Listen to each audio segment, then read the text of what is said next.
Welcome back to Park Ranger Files. I'm your host, and today we've got something special for you. 10 bone-chilling tales straight from the heart of Appalachia. Story 1. I've been a ranger at the Daniel Boone National Forest for going on 20 years now, and I've seen my fair share of strange things in these Kentucky mountains. But nothing, and I mean nothing, prepared me for what happened in the fall of 2018 along Panther Creek Trail. It started with missing persons reports. 3 hikers in the span of 2 weeks, all experienced outdoorsmen, all vanished without a trace along the same 5-mile stretch of trail. The first was a solo hiker named Marcus Webb, a retired Marine who knew these woods better than most. His truck was found at the trailhead, his gear still locked inside, but Marcus himself, gone. The second was a couple from Ohio, the Hendersons. They'd checked in at the ranger station that morning, all smiles and excitement about their anniversary hike. By nightfall, when they didn't return, we started a search.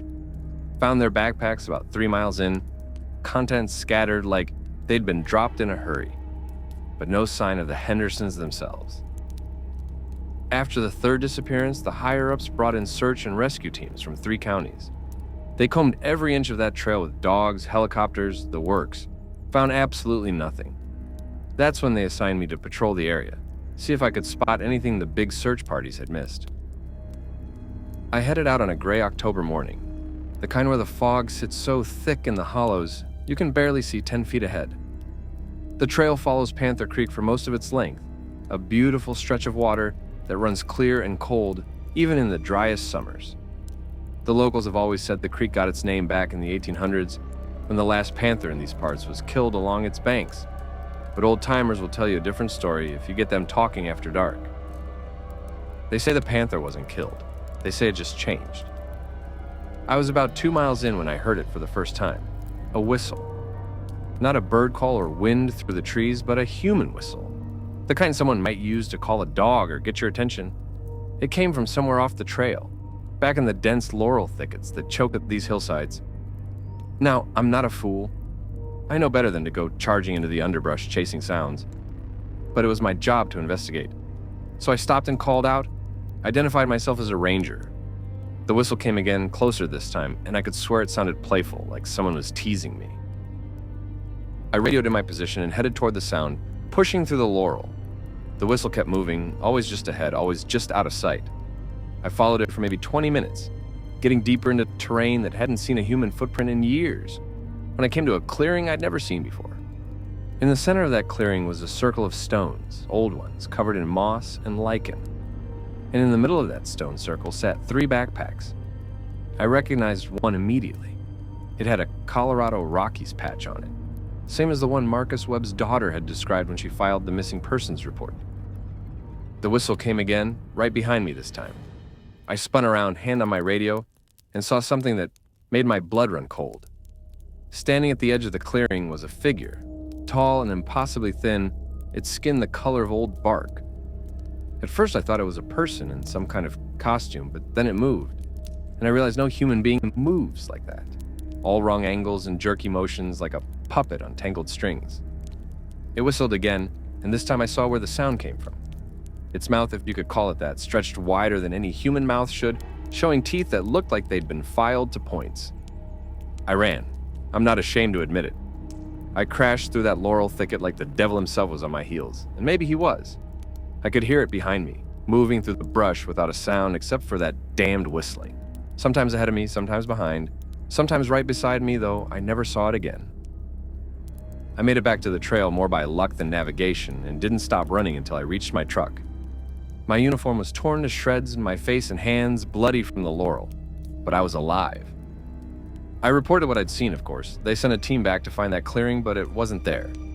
They searched for 3 days and never found those backpacks either. The official report says I got disoriented in the fog, that the stress of the search had gotten to me. They transferred me to a different section of the forest, said I needed a change of scenery. But I know what I saw, and I know why even now, 5 years later, they've never found Marcus Webb or the Hendersons. Because whatever's in those woods along Panther Creek, it's not interested in being found. It's interested in finding you. Here's the thing that keeps me up at night, though. About a month after my encounter, I was going through some old ranger logs from the 1950s. Just curiosity, really, seeing what kind of things my predecessors had dealt with. I found an entry from October 1957, written by a ranger named Thomas Oakley. He described hearing a whistle along Panther Creek, following it into the woods, finding a clearing with a stone circle and 2 old hiking packs from missing persons cases that had gone cold. The entry ended with a single sentence in all capital letters. "I pray God forgives me for not warning the next one." I looked up Thomas Oakley in the old personnel files. He'd worked as a ranger for 32 years, well respected, never a problem, until October of 1957, when he requested an immediate transfer to a different forest. He died in 1989, but before he passed, he made his children promise they'd never hike in the Daniel Boone National Forest. His daughter told me he used to wake up screaming, even decades later, calling out about the whistling man in the woods. Now I'm doing the same thing Oakley did. I'm writing this down, putting it in the official record where maybe someday someone else will find it and understand. Because I can't shake the feeling that whatever's out there on Panther Creek, it's still whistling, still waiting, still adding backpacks to that stone circle. And the worst part? Last week I heard through the grapevine that a group of college kids is planning a camping trip along that very same trail. They want to investigate the disappearances, make some kind of documentary about it. I tried to warn them off, showed them my scars from the laurel, told them everything I'm telling you now. But they just laughed, said they weren't afraid of local superstitions and folklore. I guess some people just have to learn the hard way. I just hope they get the chance to learn it all. Before we continue with the next story, I want to ask you something. Have you ever heard unexplained sounds in the woods? Strange whistles? Calls that didn't quite sound right? Drop a comment below and let me know. Your story might end up being featured in a future episode. And hey, if you're enjoying these tales from the dark heart of Appalachia, hit that subscribe button and ring the bell. We're working our way to 1,000 subscribers, and every single one of you helps keep these stories alive and these warnings spread. Now, let's move on to our next tale, this one from the cold heights of West Virginia. Story 2. They say Spruce Knob is the highest point in West Virginia, standing at 4,863 feet above sea level. What they don't tell you in the tourist brochures is that it's also one of the loneliest places you'll ever experience, especially in winter when the observation tower stands like a sentinel over a frozen, windswept landscape that seems to belong more to the Arctic than Appalachia. I learned about the midnight knock from an old ranger named Dale Hutchins. Dale had worked Spruce Knob for 30 years before retiring in 2015, and on his last day, he pulled me aside in the parking lot and told me something that still makes my skin crawl. "You ever worked the winter tower duty?" he asked me. I nodded. Part of being a ranger at Spruce Knob Seneca Rocks meant taking shifts at the observation tower during the off-season, making sure no one had gotten stranded up there, checking that vandals hadn't damaged the structure. Usually quiet work, just you and the wind and the vast silence of the mountains. "Then you need to know about the midnight knock," Dale said. His eyes had this haunted look, like he was seeing something far away and long ago. "If you hear it, don't answer. Don't even acknowledge it. Just pretend you're asleep and wait for morning." I laughed it off at the time, figured Dale was just messing with the new guy on his way out. But Dale didn't laugh. He grabbed my arm, squeezed it hard enough to leave bruises. "I'm serious, son. Don't answer the midnight knock. Whatever you do, whatever you hear, keep that door closed." 2 months later, I was assigned to overnight tower duty during a particularly brutal cold snap in January. Temperature was supposed to drop to near zero, and they wanted someone up there to make sure the facility's pipes didn't freeze. I loaded up my truck with supplies for a 3-day stay, including enough coffee to keep me wired for a week, and made the drive up the mountain. The observation tower at Spruce Knob is a stone structure that looks like something out of medieval Europe, all gray rock and narrow windows. During the day, it offers a view that stretches across multiple states. At night, especially in winter, it's like being alone at the edge of the world. I settled in for the first night, got a fire going in the old wood stove, made myself dinner. The wind was howling something fierce, shaking the tower's windows and making the whole structure groan. I'd worked enough mountain towers to know this was normal, just the building settling against the wind. Nothing to worry about. I fell asleep around 10, exhausted from the drive and the cold. I don't know what time it was when the knocking started, but I woke to the sound of it, loud and insistent against the tower's heavy wooden door. 3 knocks, pause, 3 knocks, pause, 3 knocks. My first thought was that someone was stranded up here, maybe a hiker who'd underestimated the weather and needed help. I sat up in my sleeping bag, about to call out, when I remembered Dale's words. Don't answer the midnight knock. I checked my watch. 11:58 p.m. The knocking came again, the same pattern. 3 knocks, pause, 3 knocks, pause, 3 knocks. Slow, deliberate, patient. I stayed quiet, listening. The wind had died down to almost nothing, which was strange because, at this elevation, the wind never completely stops. Never. Then I heard the voice.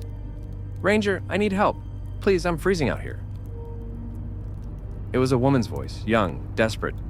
Every instinct I had screamed at me to open that door, to help whoever was out there in the killing cold. I actually got up, started toward the door with my hand reaching for the handle, when something made me stop. The voice was too clear, too perfect. There was no chatter in it, no shivering, none of the slurring that comes with hypothermia. And in weather like this, at this elevation, anyone who had been out there long enough to reach the tower would be barely able to speak at all. I backed away from the door, returned to my sleeping bag. The knocking continued.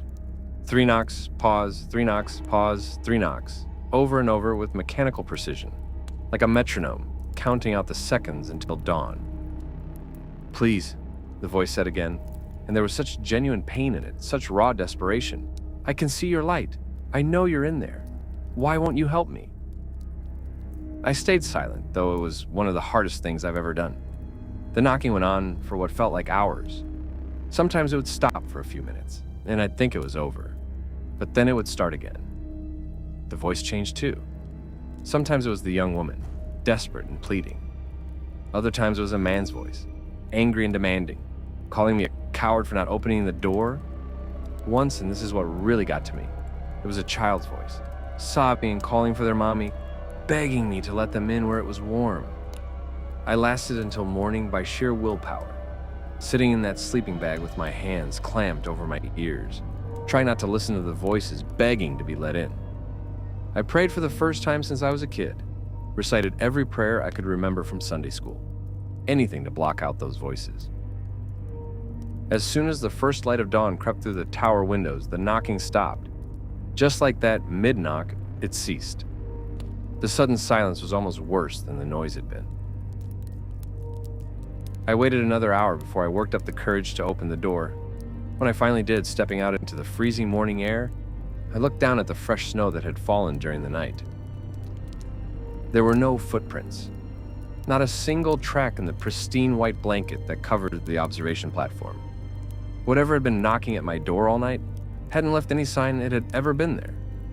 But here's what made my blood run cold. There were no tracks leading to the door either, meaning whatever it was, it had been there before the snow started falling. It had been waiting. I radioed in, told my supervisor I needed to come down, claimed I was feeling sick. It wasn't entirely a lie. My hands were shaking so badly, I could barely hold the radio.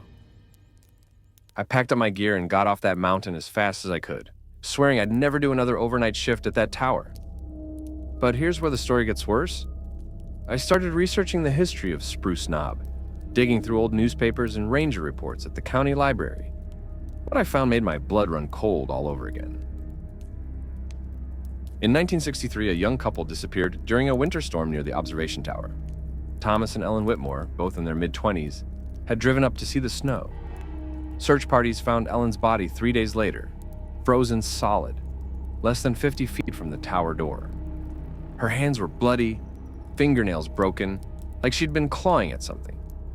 Thomas was never found. The investigation concluded that they'd gotten separated in the storm, that Ellen had made it to the tower but had been unable to get inside before succumbing to hypothermia. But here's the thing that didn't make the official report. The ranger who'd been stationed at the tower that night, a man named Robert Finn, resigned the very next day.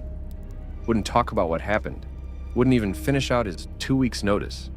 Just packed up and left the Forest Service for good, moved all the way to Charleston, and never came back to the mountains. I tracked down Robert Finn to a nursing home in Charleston. He was 92 years old, mind still sharp, but his hands shook the whole time I talked to him. At first, he didn't want to discuss that night. Said it was ancient history better left buried. But when I told him about the midnight knock, about the voices, his face went white as the sheets on his bed. "You heard it too," he said. It wasn't a question. I didn't answer, I told him, just like Dale Hutchins warned me. Robert Finn nodded slowly. "Smart man, Dale. I wish someone had warned me." Then he told me his story. That night in 1963, he'd been the ranger on duty when the knocking started. He'd heard the woman's voice, pleading for help, saying she was freezing. He'd opened the door. But there was no one there, he said, his voice barely above a whisper. Just the wind and the snow. I called out, looked around with my flashlight, but I didn't see anyone. The snow was coming down so hard, I could barely see past the edge of the platform. So I shut the door and went back inside, figured I'd imagined it. He paused, his hands shaking harder. The knocking started again 5 minutes later. Same pattern, same voice. This time when I opened the door, I saw her. She was standing at the edge of the platform, just barely visible in the snow. She looked at me, reached out her hand. And I swear to God, son, something made me step back and close that door. Some instinct, some feeling that what I was seeing wasn't right. "What happened then?" I asked. The knocking went on all night. By morning, I'd convinced myself I'd imagined the whole thing, that the storm had played tricks on my eyes. Then the search party arrived. They'd been looking for the Whitmores since the night before. And when they found Ellen's body, he trailed off, tears running down his weathered cheeks. She'd frozen to death hours before I ever heard that first knock. He finally said, "The coroner put her time of death around 8 p.m. I didn't hear the knocking until midnight." We sat in silence for a long moment. "But she wasn't asking for help," I said quietly. "Was she?" Robert Finn met my eyes. "I've had 58 years to think about it. And no, I don't think that was her. I think something else was using her voice, using her image. Because the Ellen Whitmore they found? She'd frozen to death trying to get down the mountain, not trying to get into the tower. She was heading away from it when she died. Then what was knocking at your door?" "Something old," he said. "Something that knows how to use our better nature against us. It knows we're taught to help people in distress. It knows we'll open a door for someone freezing in a storm, and it uses that against us." I left the nursing home with more questions than answers. But I did learn one more thing from Robert Finn. I asked him about the pattern of the knocking, about why it was always 3 knocks, pause, 3 knocks, pause, 3 knocks. "It's old," he said. "Older than these mountains, maybe. 3 knocks for the Father, 3 for the Son, 3 for the Holy Ghost. It's a mockery, you see. Whatever's up there on Spruce Knob. It knows the old ways, knows what'll make you want to open that door. It's calling out in the name of the Trinity, making you think you'd be doing God's work to answer." "But what is it?" I asked. Robert Finn shook his head. "Something that was here before the first European ever set foot in these mountains. Something the Cherokee knew about and avoided. Something that feeds on the cold and the dark and the desperate need to help a fellow human being in distress. And if someone opens the door..." He looked at me for a long time before answering. "Then it doesn't have to knock anymore. I haven't been back to Spruce Knob since that night. I requested a transfer to a different section of the Monongahela National Forest, somewhere far from that lonely tower on top of West Virginia. But sometimes on quiet winter nights, I wake up thinking I hear it. 3 knocks, pause, 3 knocks, pause, 3 knocks. And I wonder how many other rangers have heard the midnight knock. How many of them ignored Dale Hutchins' warning? How many of them opened that door?" The Forest Service doesn't keep official records of overnight tower duty incidents. They say it's to protect ranger privacy, to avoid lawsuits. But I think it's because they don't want anyone putting the pieces together. Don't want anyone seeing the pattern. Because here's the last thing Robert Finn told me before I left that nursing home. He said that in all the years he'd stayed in touch with other rangers, in all the stories he'd heard, passed around at conferences and retirement parties, he'd never once met a ranger who'd opened the door and lived to tell about it. The ones who open it, he said. "They don't come back. And the next time someone's stationed at that tower, the knocking knows exactly what to say, exactly what voice to use, because it learned from the last one who answered." Story 3. Now, I'm going to tell you about something that happened to a colleague of mine, a woman named Sarah Brennan, who worked as a ranger at Great Smoky Mountains National Park. Sarah was one of those rangers who loved the mountains with a passion that bordered on spiritual. She'd grown up in Gatlinburg, spent her whole life exploring these hills, and she could navigate Cades Cove blindfolded. Cades Cove, for those who don't know, is one of the most popular destinations in the Smokies. It's a broad, lush valley surrounded by mountains with an 11-mile loop road that takes you past old homesteads and churches dating back to the early 1800s. On a pretty fall day, you might see deer grazing in the meadows, black bears ambling through the woods, and wild turkeys strutting across the road. It's picture-perfect Appalachia, the kind of place that ends up on postcards and coffee table books. But Sarah knew Cades Cove had a darker side, one that the Park Service didn't advertise to the millions of tourists who visited each year. She first told me about the facing trees over beers after a long shift. We were sitting at a bar in Townsend, watching the sunset paint the mountains gold and purple, and Sarah got quiet in that way people do when they're about to share something they're not supposed to talk about. "You ever hear about the facing trees?" she asked. I shook my head. Sarah took a long pull from her beer before continuing. Back in the old days, before the park existed, the people who lived in Cades Cove had a tradition.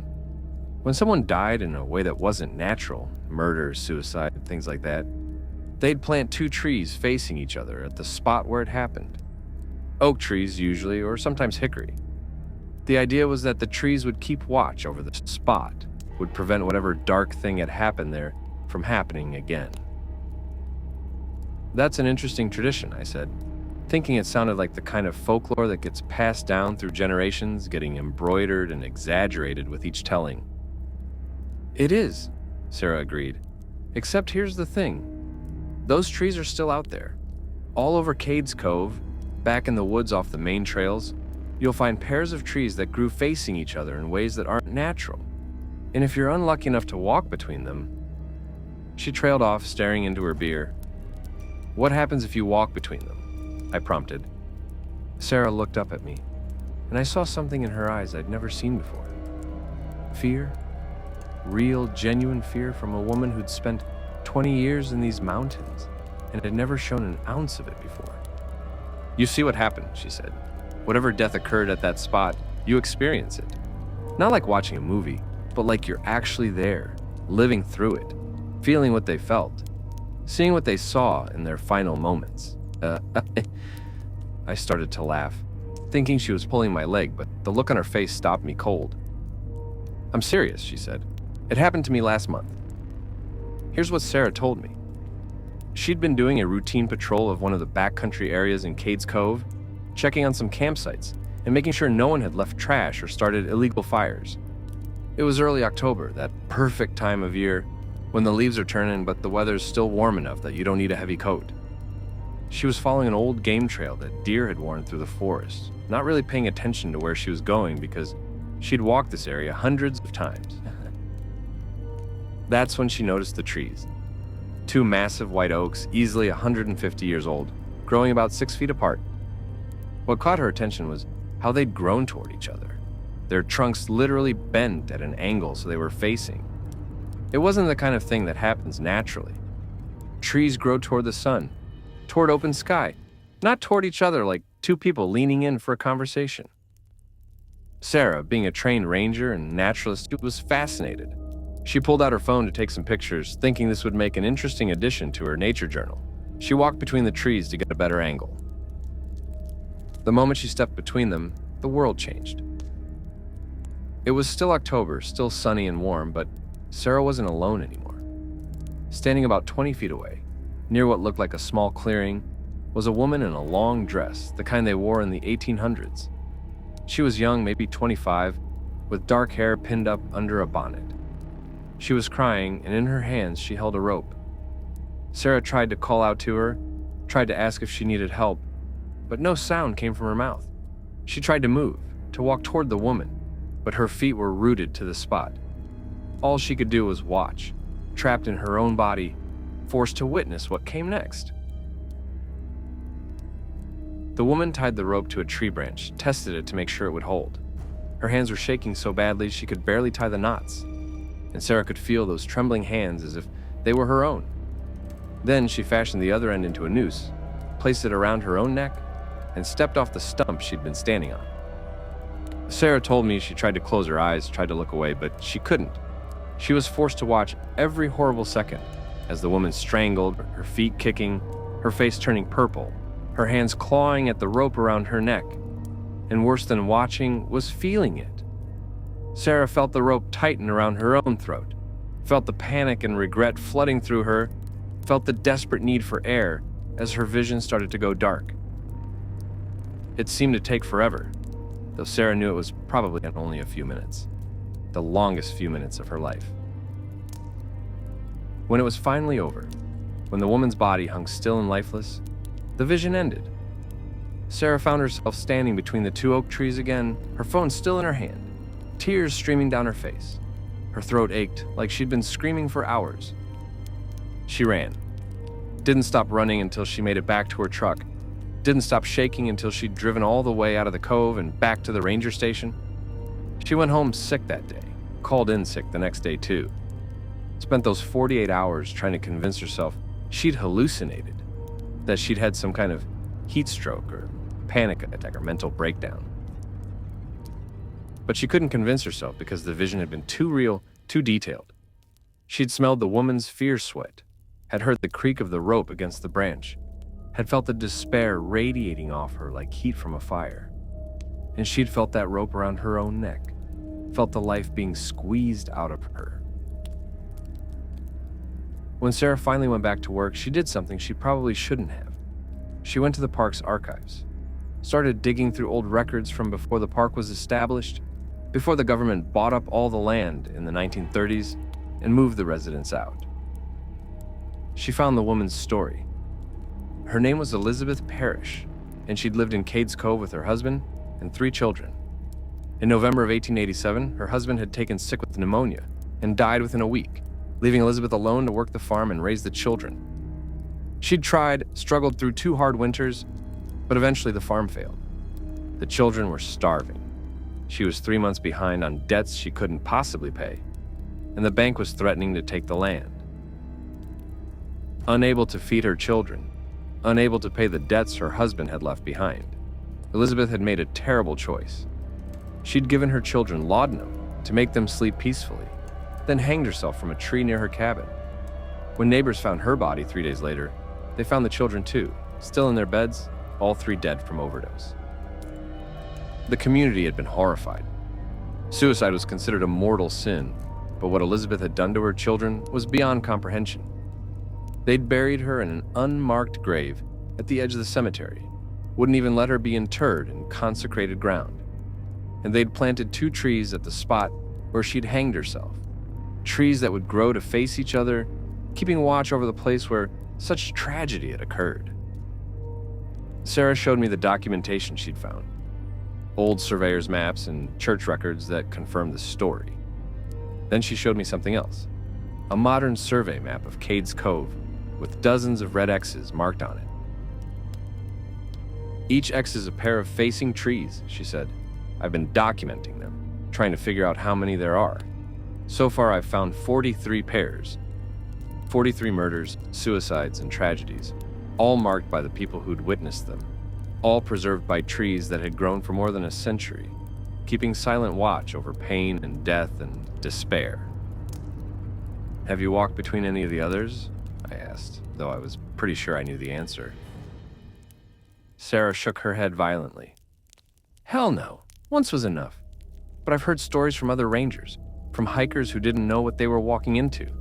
People who walked between facing trees and came out different, traumatized by things they'd seen. There's a woman who works at the visitor center now, used to be a backcountry ranger. She walked between a pair of facing trees on the Anthony Creek Trail and saw a murder. Man killing his brother over a land dispute, beat him to death with a rock. She doesn't work in the backcountry anymore. Can't handle being alone in the woods. Does the Park Service know about this? I asked. Officially? No. Unofficially. There are whispers, rumors. But think about it from their perspective. How do you tell millions of tourists not to walk between certain trees? How do you explain it without sounding insane? And even if you cut the trees down, what good would that do? You'd just be destroying the markers, not changing what happened at those spots. The memories are in the ground itself, in the very earth where the blood was spilled. I thought about that for a long time. Sarah was right. There was no good solution. No way to protect people from stumbling into these pockets of preserved horror without causing a panic or making the Park Service look incompetent. So what do? I asked. Sarah finished her beer, set the glass down with a decisive thunk. We do what the old-timers did, we remember. We pass the story down. We warn the people we can warn, and we hope they're smart enough to listen. That conversation happened 3 years ago. Sarah still works at the Smokies, still patrols Cades Cove, but she's careful now about where she walks. She's also created an unofficial guide for other rangers, a map showing the locations of all the facing trees she's documented, along with brief descriptions of what she's learned about each tragedy. The map isn't official Park Service material. It gets passed from ranger to ranger quietly, usually with a warning not to share it outside the service. I've got a copy in my desk drawer, though I've never worked at the Smokies. Sarah sent it to me with a note that said simply, "In case you ever need to know. In case you ever work here. In case someone you love plans to visit." I looked at that map recently, studied the locations of all those facing trees, and I realized something disturbing. The oldest trees in Cades Cove date back to the late 1700s, early 1800s. They're dying now, falling victim to disease and age and storms. Every year, Sarah adds notes to her map. Pair 7, south tree fallen. Pair 23, both trees dead, still standing. In another 20 or 30 years, most of them will be gone. And when they fall, the markers will disappear, the warnings will vanish. All those tragedies will be forgotten, lost to time and decay. Unless we remember. Unless we keep telling the stories. Keep warning people about the facing trees and what happens when you walk up between them. Unless we make sure that Elizabeth Parrish and all the others aren't forgotten, that their suffering isn't erased by time. So, consider this your warning. If you ever find yourself in Cades Cove, or any of the old settlements in the Smokies, and you see two trees growing toward each other in an unnatural way, don't walk between them. Take a picture if you want. Admire the strange beauty of it, but don't step into that space. Because some things that happened in the past aren't meant to be relived. Some tragedies are so dark, so horrible, that experiencing them even secondhand can break something inside you that never quite heals. Sarah learned that the hard way. You don't have to. All right, folks, we're 3 stories deep into this collection, and I want to hear from you. Have you ever experienced something unexplainable in the mountains? Seen something that didn't quite make sense? Maybe felt like you were being watched, or stumbled across something that gave you chills for no reason you could explain? Drop a comment below and share your story. And hey, if you're enjoying Park Ranger Files, smash that like button and subscribe. We're pushing hard to hit 1,000 subscribers, and your support means everything. Every subscription, every like, every comment helps spread these warnings to more people who need to hear them. Now, let's continue with our next tale. Story 4. Dolly Sod's Wilderness in West Virginia is one of the strangest places I've ever worked. It's a high-altitude plateau that feels more like Canada than Appalachia, with stunted trees, boulder fields, and vast open meadows that seem to stretch on forever. The weather can change in minutes, going from sunny and calm to a whiteout blizzard even in summer. It's beautiful and deadly in equal measure. But the strangest thing about Dolly Sod's isn't the weather or the landscape, it's the stairs. I first heard about them from a hiker who came stumbling into the wilderness office looking pale and shaken. This was back in 2016, early September, during one of those perfect fall days when every leaf cruncher in a 100-mile radius decides to hit the trails. The hiker, a guy named Tom Chen, had been doing a 3-day backpacking trip through Dolly Sods. He was experienced, had all the right gear, knew what he was doing. But on the second day of his trip, while bushwhacking through an area off the main trail, he'd found something that didn't make any sense. There were stairs, he told me, still breathing hard from his rushed hike back to the trailhead. Stone stairs just standing there in the middle of nowhere. I nodded, not really seeing what the problem was. Dolly Sods has a history. It was farmland once, before the logging companies came through in the early 1900s and stripped everything bare. There are old foundations scattered throughout the wilderness area, remnants of cabins and barns and outbuildings.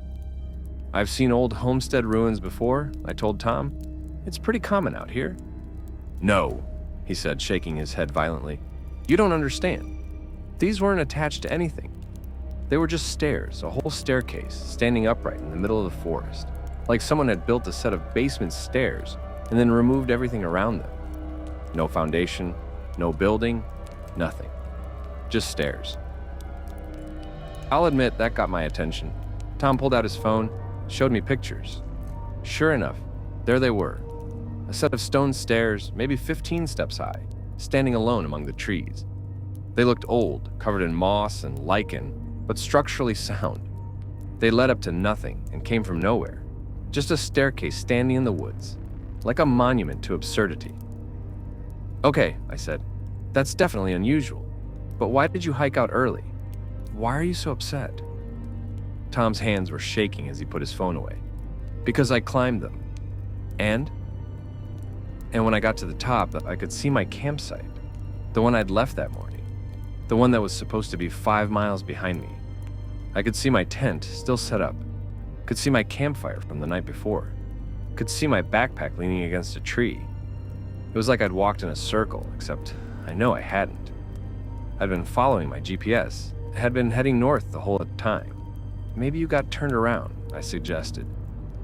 It happens, especially in thick forest. I checked my GPS, Tom said. It showed me 5 miles north of my campsite. According to the satellite, I was exactly where I should be. But when I looked down from those stairs, I could see the campsite clear as day, close enough that I could read the label on my water bottle. He took a deep breath, trying to calm himself. So I climbed back down, figured I was just disoriented or something. Walked another 2 miles north, checked my GPS again. Still showed me heading the right direction, still showed me making progress. Then I found another set of stairs. Another set? I asked, feeling a chill run down my spine. Exactly the same. Same stone, same moss, same 15 steps. Same construction down to the last detail. When I climbed these ones, I could see my campsite again. Same view, same angle. Like I was looking at it from the exact same spot. Like the stairs were always showing me the same place, no matter where I was. Tom left Dolly Sods that day, and as far as I know, never came back. I filed his report, included the pictures of the stairs, and figured that was the end of it. Weird, sure, but not really my problem. People see all kinds of strange things in the woods. Stress, dehydration, altitude sickness. They can all mess with your perception. Then I started finding more stairs. Not through hiker reports, though those came in eventually. No, I found them myself during routine patrols. I'd be walking along, following a game trail or checking on a backcountry campsite, and there they'd be, stone stairs, standing alone, leading nowhere. I photographed each set I found, documented their locations, tried to figure out if there was a pattern. In 6 months, I found 11 different staircases. All stone, all about 15 steps high, all covered in the same moss and lichen. Some were in dense forest, some in open meadows. One was standing in the middle of a stream like it had been in there for centuries. But here's what really got me. No 2 staircases were ever in the same place twice. I'd mark a location on my GPS, go back a week later, and find nothing. The stairs would be gone, or they'd never been there in the first place. I started to think I was losing my mind. Then I met Harold Vickers. Harold was a local, born and raised in the mountains around Dolly Sods. His family had lived in the area since before the Civil War, back when it was all farmland and timber operations. He was in his 80s when I met him, still sharp as a tack. And he knew more about the history of Dolly Sods than anyone else alive. I showed him the pictures of the stairs, asked if he knew what they were or where they'd come from. Harold studied the photos for a long time, his weathered face unreadable. "You've been climbing them?" he finally asked. "No," I said. "Should I?" "God, no," he said, looking up at me with eyes that had seen too much. "Don't you ever climb them stairs, boy. Nothing good comes from it." Then he told me a story. Back in the 1920s, when logging companies were clear-cutting the mountains, there was a work camp in what's now Dolly Sods. A couple hundred men living in rough barracks, working dawn to dusk, cutting timber and hauling it out on narrow-gauge railroads. It was hard, dangerous work. Men died regularly, crushed by falling trees, mangled by machinery, killed in accidents on the rail lines. One of the workers was a man named Samuel Cutler. He was different from the other loggers, kept to himself, didn't drink or gamble or whore around like the rest. He spent his free time carving, wooden animals, little figurines, that sort of thing. The other men thought he was strange, but they left him alone. Then men started disappearing. At first, nobody paid much attention. Loggers drifted from camp to camp all the time, following the work. But these men weren't showing up at other camps. They were just gone, vanished without collecting their pay or gathering their belongings. After the fifth man disappeared, the camp supervisor started asking questions. That's when someone remembered seeing Samuel Cutler talking to each of the missing men in the days before they vanished. When they searched Cutler's bunk, they found something disturbing. 5 small wooden figurines, each one carved to look like one of the missing men. They dragged Cutler out of the barracks, demanded to know where the missing men were. Cutler just smiled and said they'd gone up.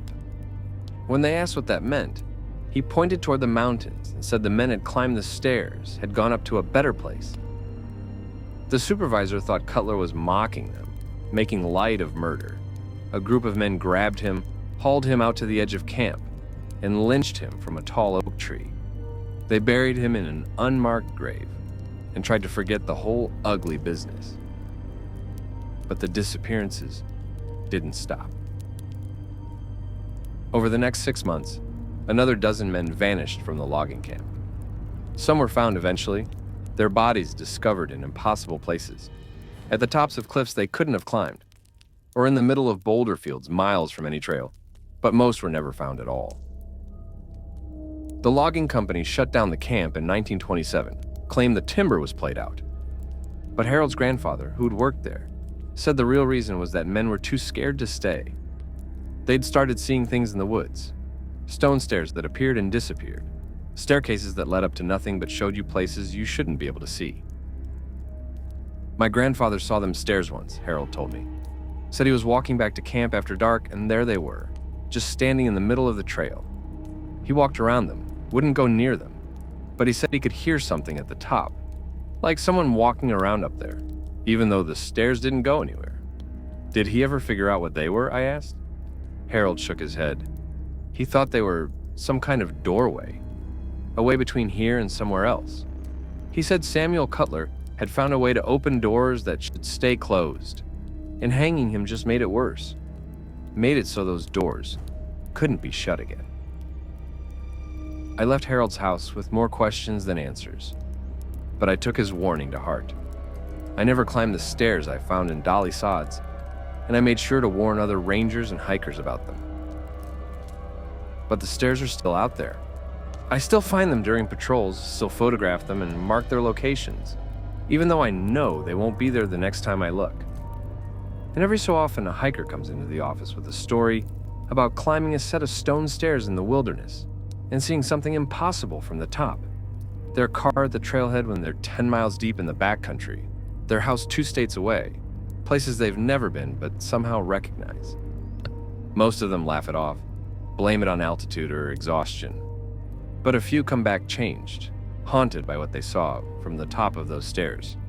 And a very few don't come back at all. Last year, a college student disappeared in Dolly Sods. They found his backpack and camping gear at a campsite, everything neat and organized like he'd just stepped it away for a minute. Search and rescue combed the area for 2 weeks, found nothing. No body, no clues, no sign of where he'd gone. But one of the search and rescue volunteers came to me privately, pulled me aside after the official search was called off. He'd found something he didn't report to the team, a photograph on the student's camera, the last picture he'd taken. It showed a set of stone stairs standing alone in a meadow, and at the top of the stairs, barely visible in the frame, was what looked like a figure standing there, waiting. The volunteer deleted the photo before anyone else could see it. Said he didn't want to cause a panic, didn't want people asking questions that couldn't be answered. But he gave me a copy on a thumb drive, made me promise I'd keep it safe. I've got that photo in my desk drawer, along with dozens of others I've taken over the years.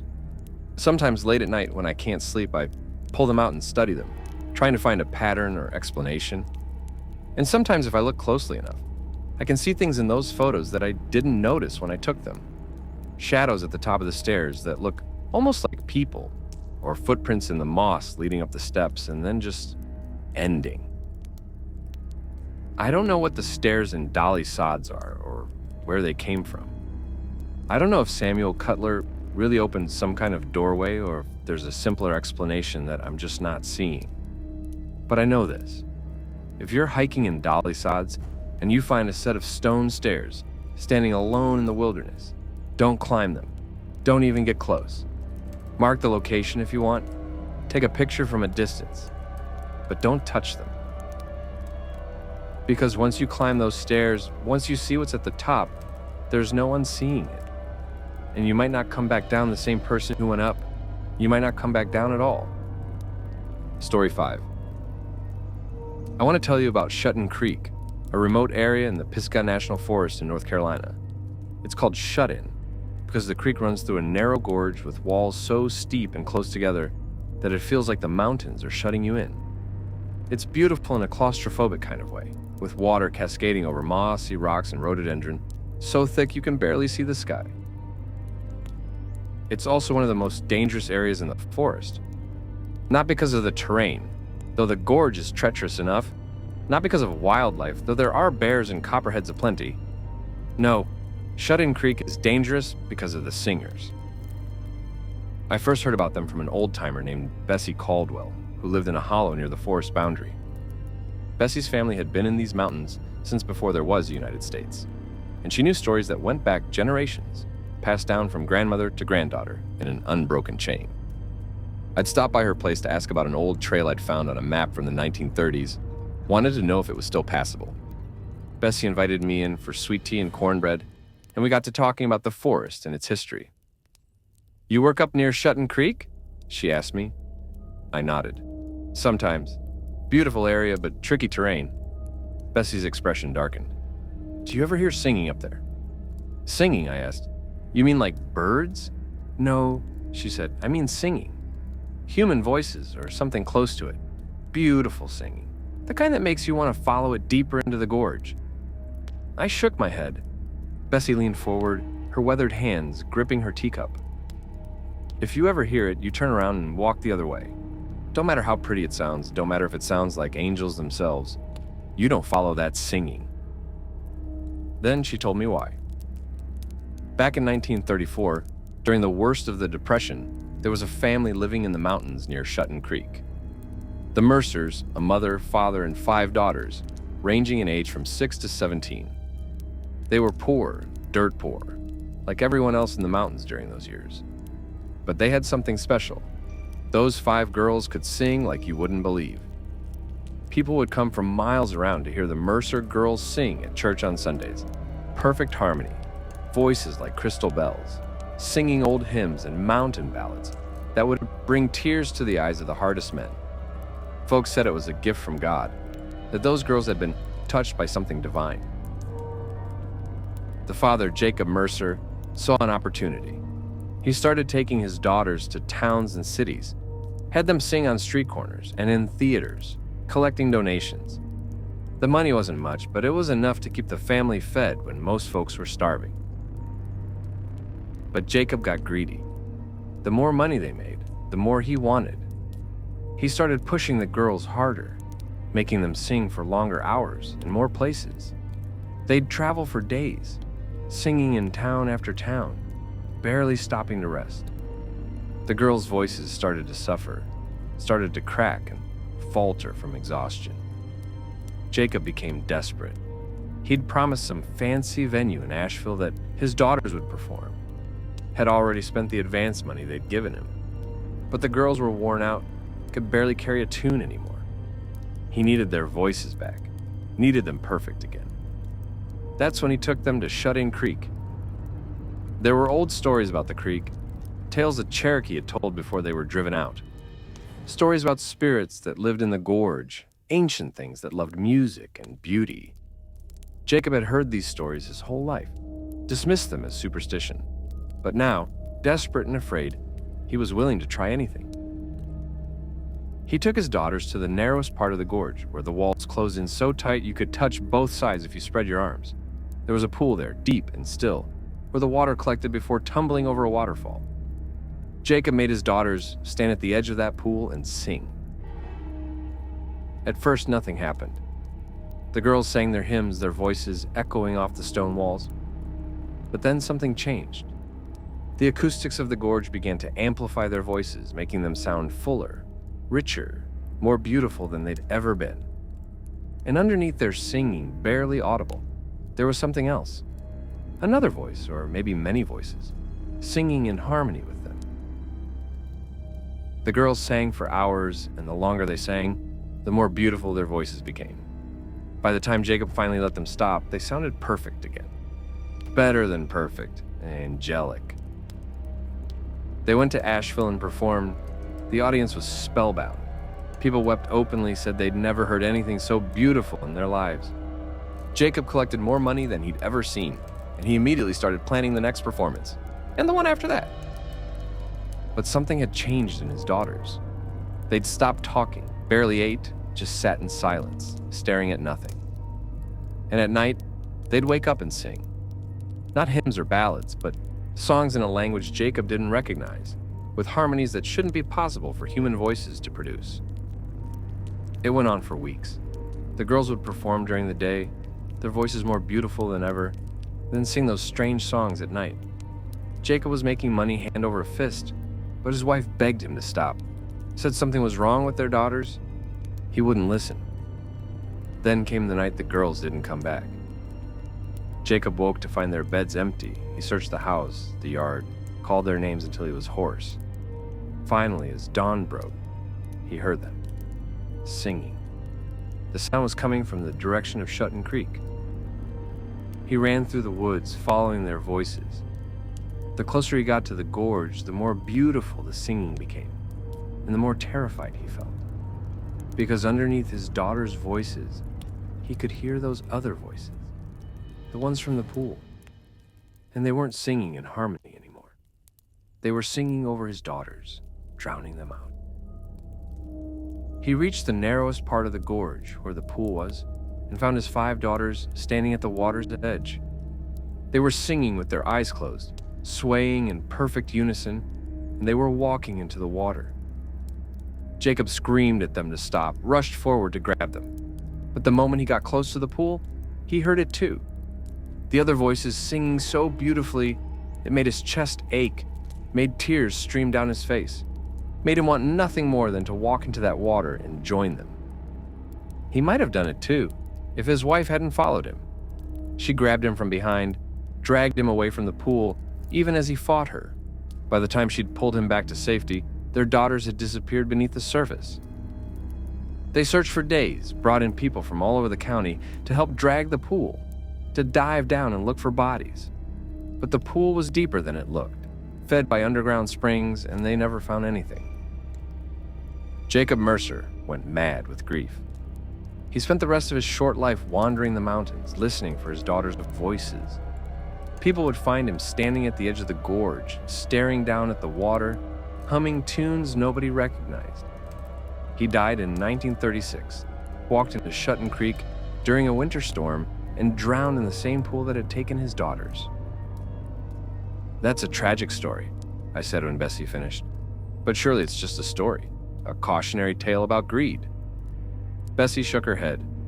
"You think that's where it ended?" The singing didn't stop when those girls drowned. People still hear it up at Shutton Creek. Beautiful singing coming from the gorge, especially at dawn and dusk. And every few years, someone follows that singing and doesn't come back. I wanted to dismiss it as folklore, but Bessie's expression was too serious, too concerned. "I'm telling you this because you work up there," she said, "because you might hear it someday. And when you do, I want you to remember that singing isn't a gift, it's a trap. Something in that gorge is still hungry for voices, for beauty. Don't give it yours." I thanked Bessie for the warning and the tea, drove back to the ranger station thinking about what she'd said. I looked up the Mercer family in the county records, curious to see if there was any truth to the story. There was. I found death records for 5 Mercer girls, all dated March 1934, cause of death listed as drowning. I found a news article about the search efforts, about how the community had come together to look for the missing girls. And I found Jacob Mercer's death record from 1936, drowning in Shutton Creek. So the basic facts were true, but that didn't mean the rest of the story was real. People drown in mountain streams all the time. It didn't mean there were spirits in the water luring singers to their death. Then I heard the singing for myself. It was early morning in late April, and that magical time when the rhododendrons are blooming and the forest is bursting with life. I was doing a routine patrol along Shutton Creek, checking for damage from recent storms. The gorge was beautiful that morning, sunlight filtering through the canopy, making the water sparkle like diamonds. That's when I heard it, singing, the most beautiful singing I'd ever heard in my life. It sounded like women's voices, 5 or 6 of them, singing in perfect harmony. The song itself was strange, not quite a hymn, and not quite a ballad, with words I couldn't quite make out. But the voices, God, those voices. They made my chest ache, made me want to cry and laugh at the same time. I found myself walking toward the sound without realizing I was moving. The singing was coming from deeper in the gorge, from the narrow part where the walls closed in. I pushed through the rhododendron, my feet finding the path like they knew the way. Then I remembered Bessie's warning. I stopped, forced myself to stand still, even though every fiber of my being wanted to keep moving toward that singing. I pulled out my phone, hit record, wanting to capture the sound. But when I played it back, there was nothing. Just the sound of water and birds, no singing. That's when I knew Bessie had been telling the truth. I turned around and walked back the way I'd come, even though it was one of the hardest things I've ever done.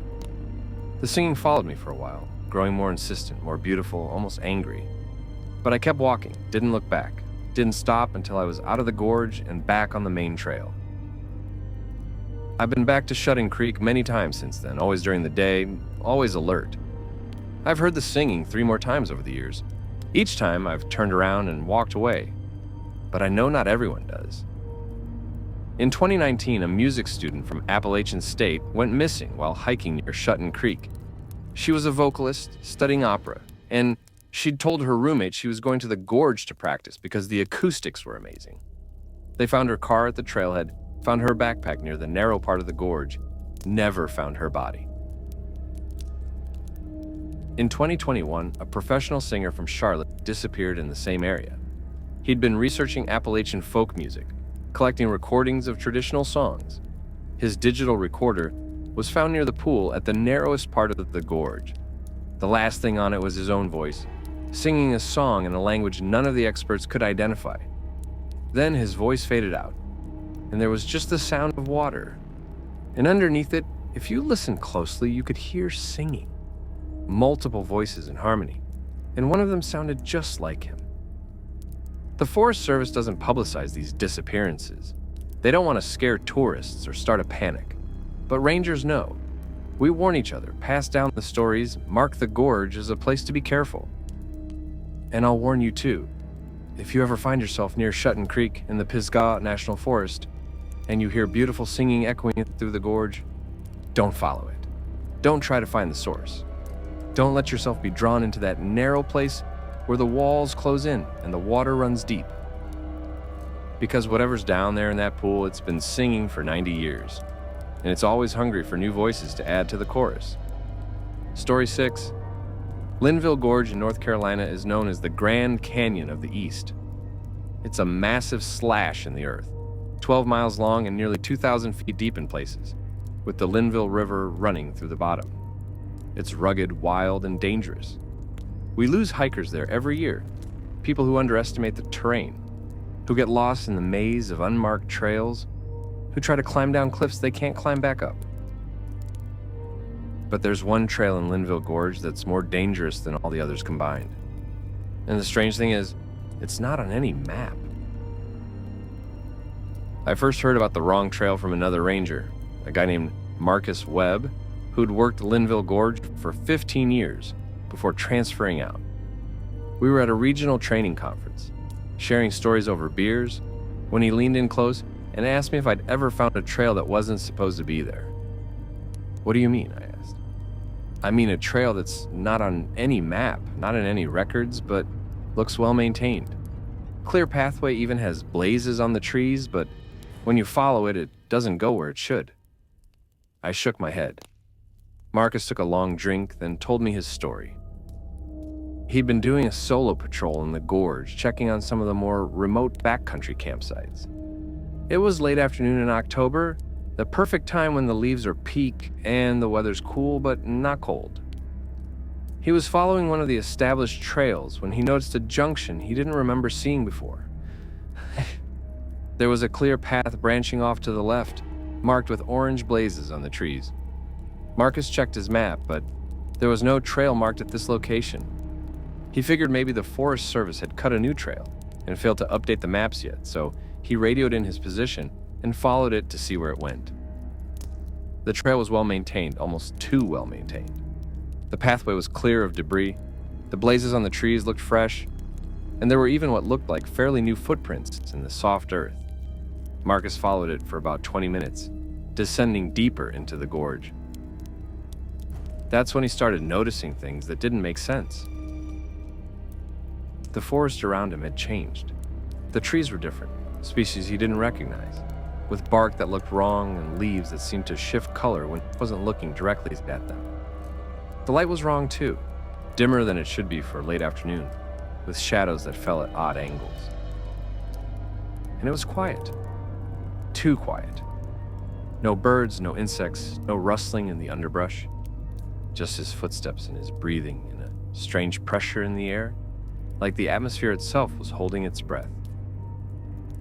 Marcus stopped, turned around to head back the way he'd come, but the trail behind him looked different now.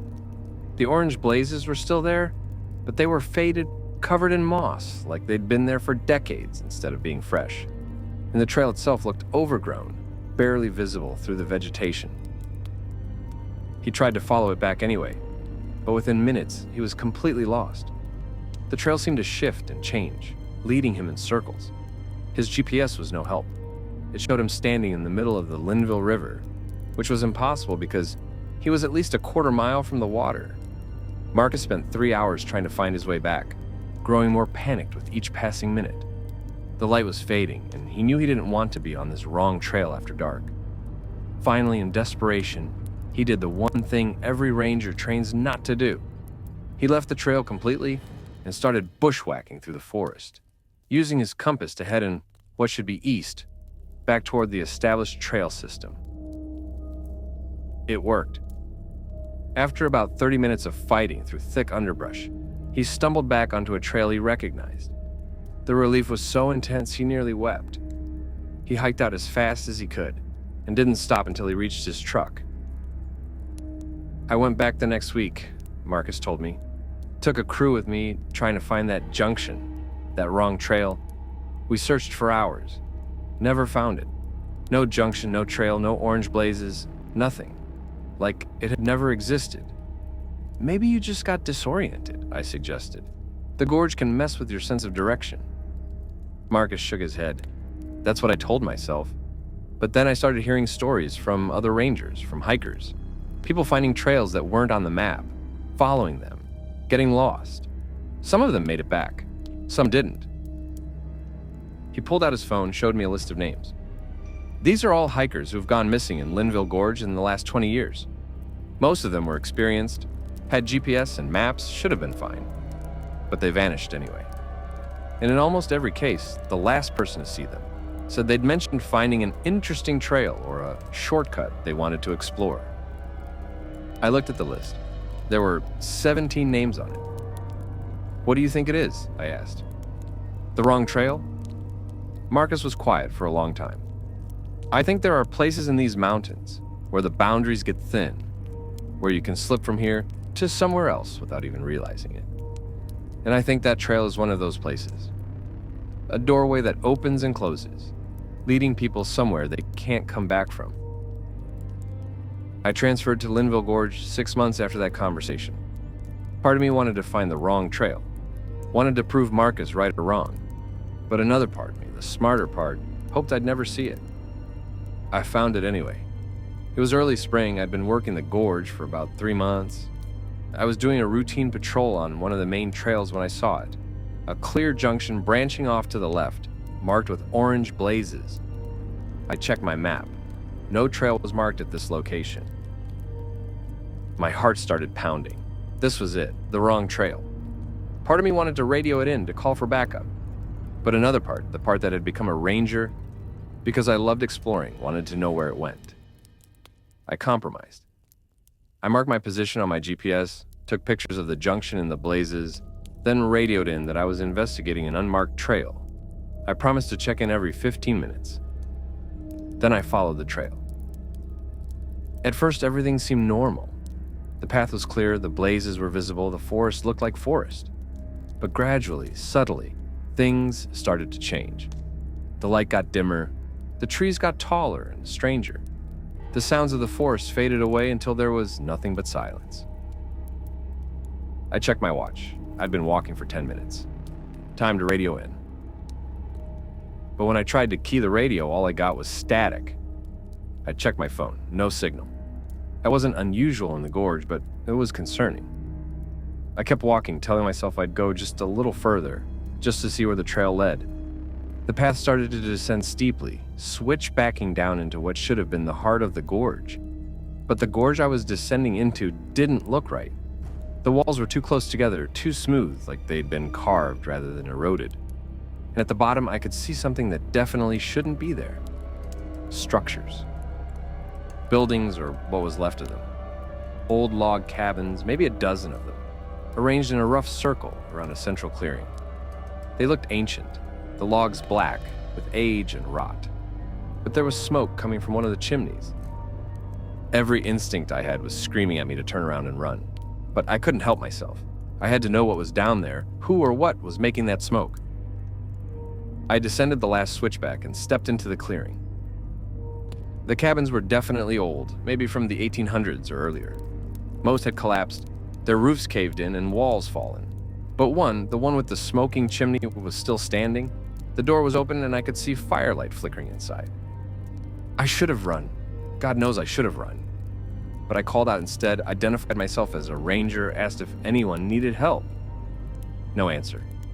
Just the crackle of the fire and the whisper of wind through the broken buildings. I stepped closer to the open door, peered inside. What I saw made my blood run cold. The cabin's interior was furnished like a home from 2 centuries ago. There was a table with plates set for dinner, a rocking chair by the fireplace, bundles of dried herbs hanging from the ceiling, and sitting at the table were people. 4 of them. A man, a woman, and 2 children. They were dressed in old-fashioned clothing, homespun fabric, and worn leather. They sat perfectly still, hands folded in their laps, faces turned toward the door, toward me. Their eyes were wrong, too large, too dark, reflecting the firelight in a way human eyes shouldn't. And they were smiling, all 4 of them, with smiles that stretched just a little too wide. The man spoke. His voice sounded like it was coming from very far away or through water. "Won't you join us for supper, Ranger? We've been expecting you." I ran. I don't remember making the conscious decision to run, but suddenly I was sprinting back up that trail, my legs pumping, my lungs burning. Behind me, I could hear them laughing. Not cruel laughter, but warm and inviting, like they were genuinely amused by my fear. I ran until I couldn't run anymore, until my lungs felt like they were going to burst. When I finally stopped to catch my breath, I looked around and realized I was on a trail I recognized. One of the main trails marked on all the maps. The wrong trail was gone.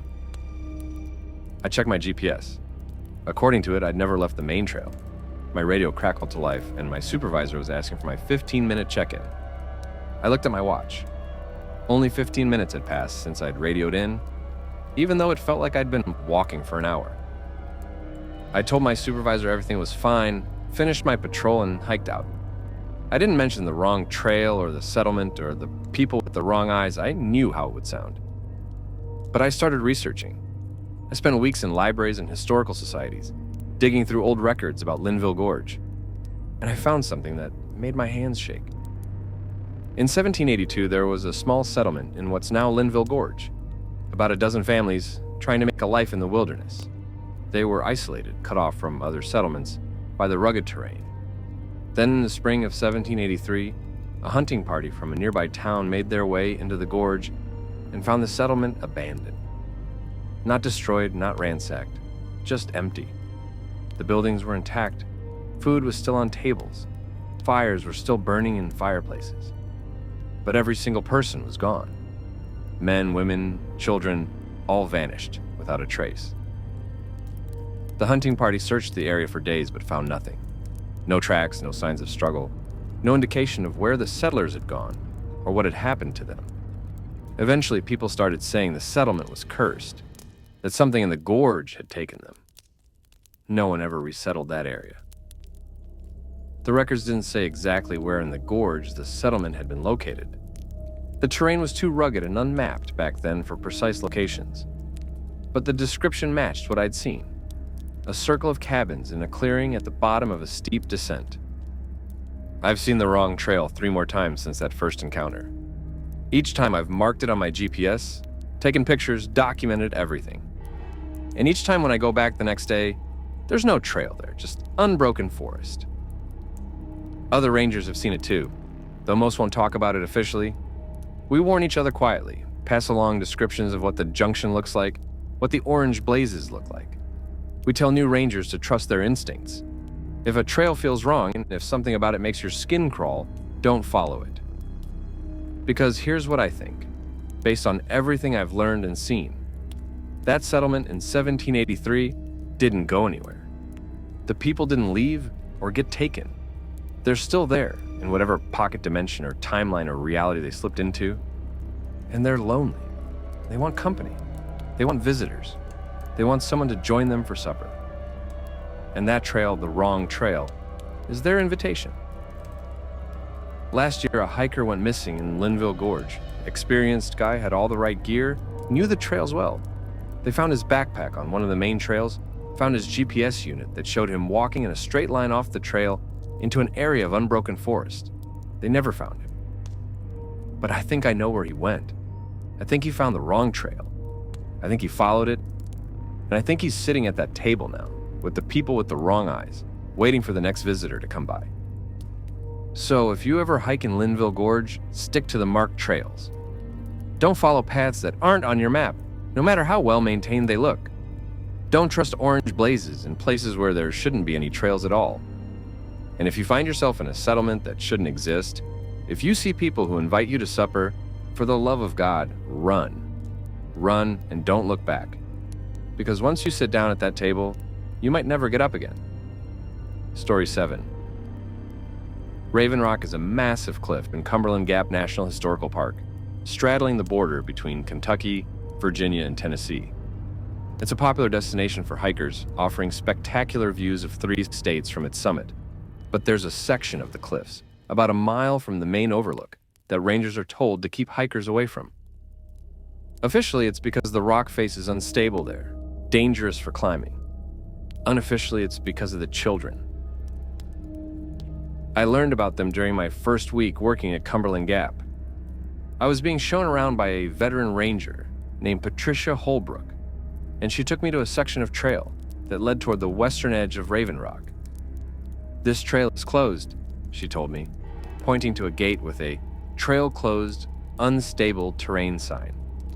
Don't let hikers pass this point. Don't go past it yourself. Why? I asked. What's actually wrong with it? Patricia looked at me for a long moment, clearly debating how much to tell me. Because kids get lost there. Good kids, smart kids who know how to hike. They go past this gate and they don't come back. Lost or missing, I asked, not quite understanding the distinction. Both, Patricia said. Some we find eventually, usually within a day or two. But they're different when we find them. They don't talk about what happened, won't say where they were or what they saw. They just stare at nothing and flinch at loud sounds and she trailed off. Some what? Some we don't find at all. Over the next few months, I heard more about Raven Rock from other rangers. How there had been disappearances there for decades, maybe longer. How it was always children or teenagers, never adults. How the kids who came back were never quite the same. Then I met one of them. Her name was Emma Thorne, and she was 17 years old when she disappeared at Raven Rock in 2015. She was missing for 3 days before a search and rescue team found her sitting on a boulder about 2 miles from where she'd vanished. She was dehydrated and scratched up, but otherwise physically unharmed. Psychologically, though, she was wrecked. She wouldn't speak for 2 weeks after they found her. When she finally did start talking again, she refused to discuss what had happened during those 3 days. Her parents tried therapy, tried medication, tried everything. Nothing helped. Emma just retreated further into herself. I met her 4 years after her disappearance at a coffee shop in Middlesbrough. She'd reached out to me through a mutual friend, said she wanted to talk to a ranger about what had happened. She'd never told anyone the full story, but she felt like she needed to before the memories consumed her. We sat in a back corner booth and Emma told me everything. This is her story. Emma had been hiking with her youth group from church, a big group of about 20 kids with several adult chaperones. They'd hiked to the main Raven Rock overlook, taken pictures, enjoyed the view. On the way back, Emma had fallen behind, stopped to tie her shoe. By the time she looked up, the group had rounded a bend and disappeared from view. She wasn't worried. The trail was well marked and she could hear voices ahead. She'd catch up in a minute. But as she stood up, she noticed a smaller trail branching off to the right. It wasn't marked on any signs, but it looked well used, with clear footprints in the dirt. And she could hear something down that trail. Children laughing and playing. Emma figured it must be another group, maybe another youth group from a different church. She decided to walk down and say hello, maybe catch up with her own group afterward. The side trail led through dense forest for about a quarter mile before opening into a clearing. And in that clearing were children, dozens of them, ranging in age from maybe 5 to 15. They were playing games, tag, hide and seek, jumping rope, normal kid stuff. But something about them was off. Their clothes were strange, a mix of different eras and styles. Some wore modern jeans and t-shirts, others wore clothing that looked like it was from the 1950s or 60s, and a few were dressed in even older styles, like something from the early 1900s. And they were too quiet. Kids playing make noise, shouting, laughing, arguing. These children were silent. They ran and jumped and played, but without any sound except the rustle of their movement through the grass. Emma stood at the edge of the clearing, watching, unsure whether to approach. One of the children, a girl who looked about 10 years old, noticed her and stopped playing. She stared at Emma for a long moment, then smiled and waved her over. Emma walked into the clearing. As she got closer, she could see that the children weren't just oddly dressed, they were too pale, their skin almost translucent in the dappled sunlight, and their eyes were strange, too dark, with pupils that seemed to take up most of the iris. "Do you want to play with us?" the 10-year-old asked. Her voice was flat, emotionless, like she was reading from a script. "I should get back to my group," Emma said, suddenly very uncomfortable. "They'll be wondering where I am." "You can't go back yet," another child said, a boy who looked about Emma's age. "You just got here. You have to play first." "I really should go," Emma insisted, backing toward the trail. But the trail wasn't there anymore. Where there had been a clear path leading back to the main trail, there was now just unbroken forest, thick with undergrowth. The children surrounded her, not threatening exactly, but forming a loose circle that prevented her from leaving. "Don't be scared," the 10-year-old said. "We're going to be friends. We're going to play together forever." Emma tried to run. She picked a direction and sprinted, but the forest was too thick. She couldn't get through the undergrowth, couldn't find any way out of the clearing. The children watched her struggle, their faces expressionless. Finally, exhausted and terrified, Emma collapsed at the base of a tree. The children gathered around her, sitting in a circle, staring at her with those two dark eyes. "Why won't you play with us?" the 10-year-old asked. "Don't you want to stay?" "No," Emma sobbed. "I want to go home. I want my parents." The children looked at each other, seemed to communicate without words. Then the 10-year-old spoke again. "We all wanted to go home once, but now this is home. This is where we play, forever and ever and ever." Emma spent 3 days in that clearing. The children never hurt her, never even touched her, but they never let her leave either. Every time she tried to find a way out, the force would shift and change, depositing her back in the clearing. The children played their silent games constantly, day and night. They didn't eat, didn't sleep, just played. And gradually, Emma realized they were trying to make her like them, trying to make her forget about leaving, forget about her old life until all she wanted was to stay and play their endless games. She might have succeeded in resisting, or she might have eventually given in. Emma still doesn't know which would have happened. But on the third day, she heard voices in the forest. Human voices. The search and rescue team. The children heard them too. For the first time since Emma had arrived, they showed emotion. Fear. The 10-year-old grabbed Emma's arm, her grip cold and far too strong. "Don't call out to them," she hissed. "If you leave, you can never come back. You'll forget us. You'll forget everything. Is that what you want?" Emma didn't hesitate. She screamed for help. The children vanished, just disappeared like they'd never been there. The clearing remained, but it was empty now except for Emma. And when the search and rescue team found her, she was sitting on a boulder at the edge of the clearing, confused and disoriented, with no memory of how she'd gotten there. Except she did remember.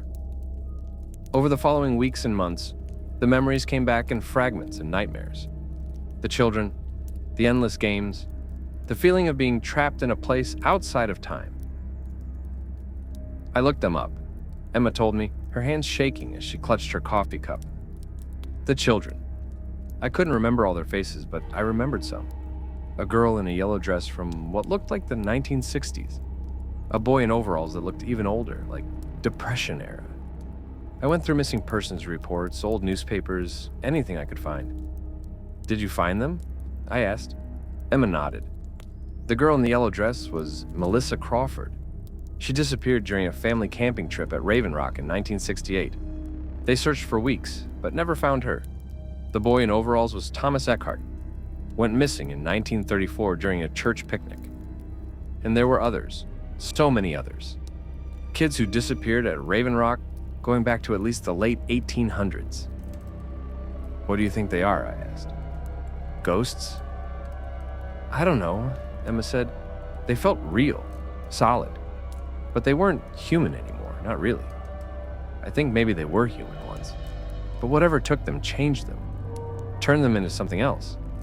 Something that can't leave that clearing, that can't do anything but play games forever. Why didn't it work on you?" I asked. "Oh, why didn't you become like them?" Emma was quiet for a long moment. "I think it's because I didn't want to stay. Some part of me, no matter how scared I was, no matter how much they tried to make me forget, still wanted to go home. Still remembered my parents and my friends and my life. The other children, I think they gave up. I think they accepted it. And once you accept it, once you stop fighting, that's when it gets you for good."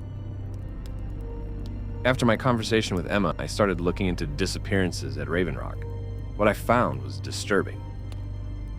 Since the park was established in 1940, there have been 23 disappearances of children and teenagers in the Raven Rock area. 7 were never found.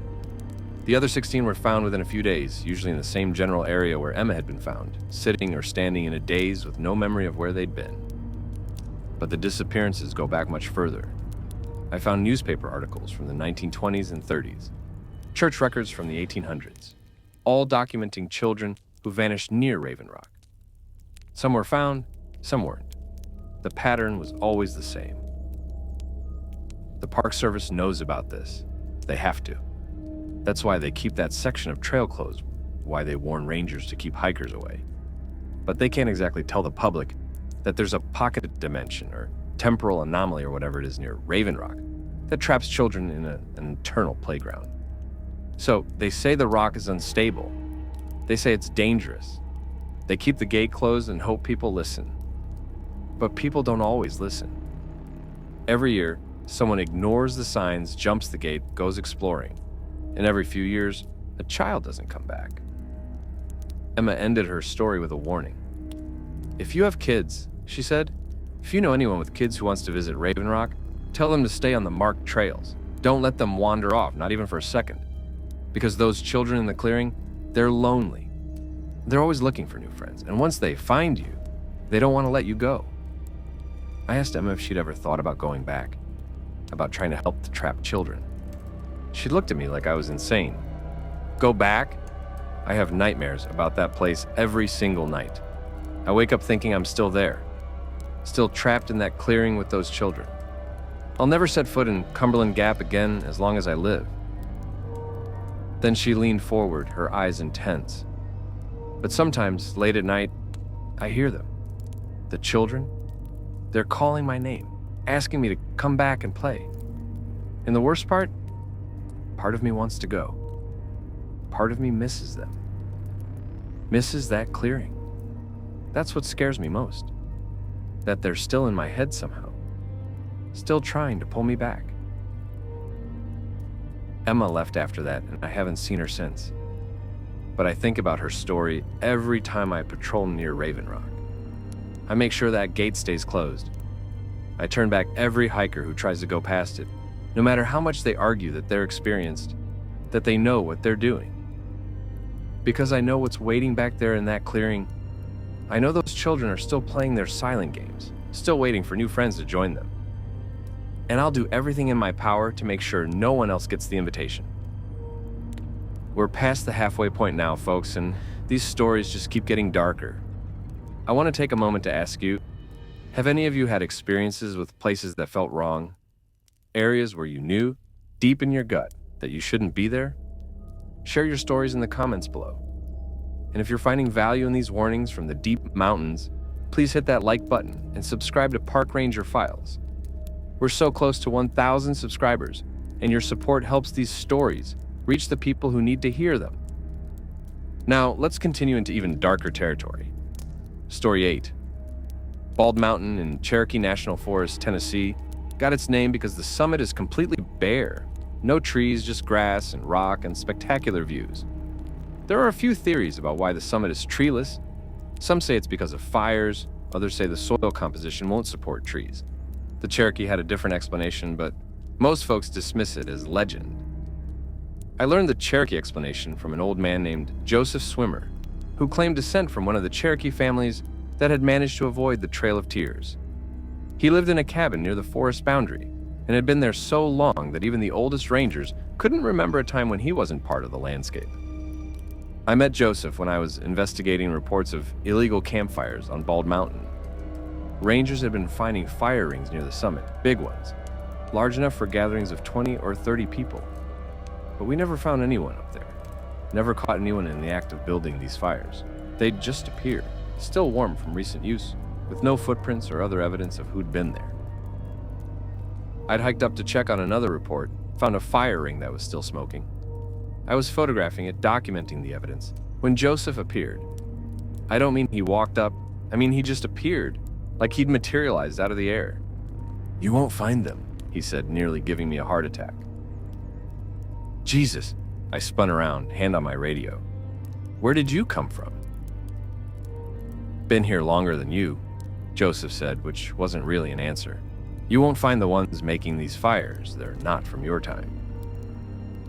I'd dealt with my share of eccentric locals who like to spin yarns for the Rangers, so I figured Joseph was just another storyteller. But he settled down on a rock like he was preparing for a long conversation, and I was curious enough to listen. "My grandmother told me about the fires on Bald Mountain," Joseph said. Her grandmother told her, going back 7, 8 generations. The fires have been burning up here since before the white man came.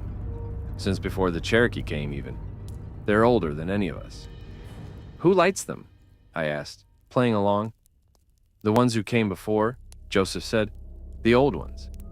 They gather here on certain nights when the barrier between their world and ours grows thin. They light their fires and dance and sing, celebrating or mourning or doing whatever it is they do. And sometimes if you're foolish enough to climb this mountain on one of those nights, you might see them. Have you seen them? I asked. Joseph's expression darkened. Once, when I was young and stupid, I came up here on the night of the autumn equinox. Wanted to see if the old stories were true. I saw them all right, and I've spent every day since wishing I hadn't. He wouldn't say more than that. Just warned me not to come to Bald Mountain after dark, especially during the equinoxes and solstices. Then he vanished as suddenly as he'd appeared, leaving me wondering if I'd hallucinated the entire conversation. Yeah, I didn't hallucinate the firing, though. It was real, and it wasn't the last one I'd find. Over the next few months, fire rings kept appearing on Bald Mountain's summit, always after dark, always when no one was supposed to be up there. Then came the night I saw the fire myself. It was late September, about a week before the autumn equinox.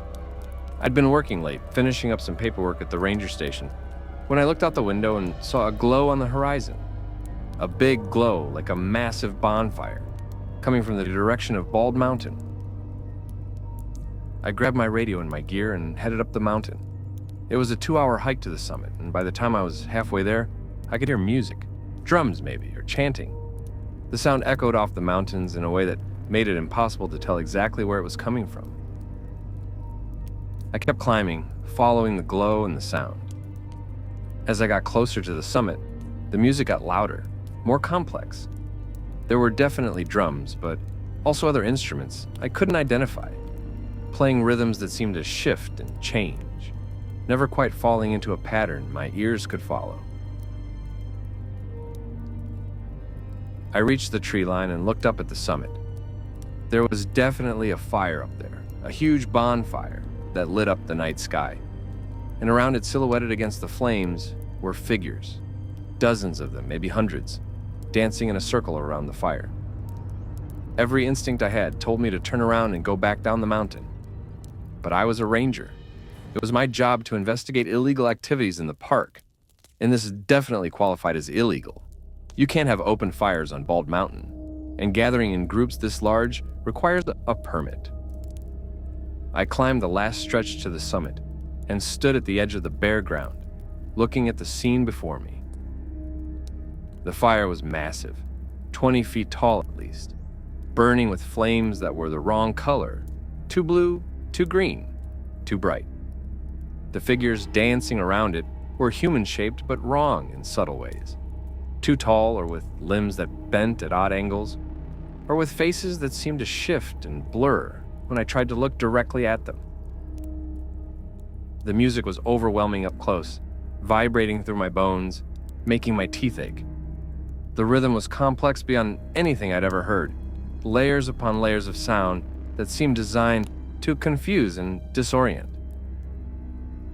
I tried to call out to identify myself as a ranger, but my voice was lost in the music. I tried to step forward, to get closer, but my legs wouldn't move. I was frozen at the edge of the summit, unable to advance or retreat, forced to watch the dance. The figures moved in patterns around the fire, weaving in and out, coming together and breaking it apart. And gradually I realized I could see through them. They weren't solid. They were translucent, like projections or holograms. There, but not quite there. Then one of them noticed me. It stopped dancing, turned to face me directly. Even though I couldn't make out its features clearly, I knew it was looking at me, studying me. Then it raised one too long arm and beckoned me forward. The paralysis broke. I could move again, and every fiber of my being was screaming at me to run, but I found myself taking a step forward instead, then another, walking toward the fire, toward the dancing figures, toward whatever waited in that circle of flames and shadows. I was maybe 10 feet from the fire when something grabbed my arm and yanked me backward. It was Joseph's swimmer. He pulled me away from the fire, away from the dancing figures, back toward the tree line. I tried to resist, tried to get back to the fire, but Joseph was surprisingly strong for an old man. He dragged me down the trail, away from the summit, and didn't stop until we were well into the trees. The music was still audible, but quieter now, less overwhelming. Joseph pushed me against a tree and held me there until the compulsion to return to the fire faded. "What the hell were you thinking?" he demanded. "I told you not to come up here. At night." "I saw the fire," I managed to say. "I had to investigate. It's my job." "Your job?" Joseph laughed bitterly. "Your job will get you killed or worse if you're not careful. Those things up there, they're not bound by your laws or your authority. They don't care that you're a ranger. They're just happy to have a new dancer." "A new dancer?" "You think all those figures are the old ones?" Joseph asked. "Some of them are, but some are people like you, curious fools who climbed this mountain at the wrong time and got caught in the dance. They'll dance around that fire forever now, or until they're too faded to hold any shape at all." We sat in the forest for hours, waiting for the fire to die down. Joseph told me more about the old ones, about how they'd been here, long before humans, how they gathered at places of power like Bald Mountain to perform their rituals. He said the Cherokee had known about them, had avoided these places during certain times, had passed down warnings from generation to generation. "But your people don't believe in warnings," Joseph said. "You need explanations, need everything to make sense according to your science and your logic. So you ignore the signs and walk right into danger." As dawn approached, the music finally stopped. The glow faded from the summit. Joseph and I climbed back up to investigate and found nothing. No fire ring, no ashes, no sign that hundreds of figures had been dancing there just hours before. Just bare ground and grass, same as always. "They're between," Joseph explained. "Between this world and theirs. The fire is real, but it's not in a place you can reach with water or dirt. And the dancers are real, but they're not solid enough to leave footprints.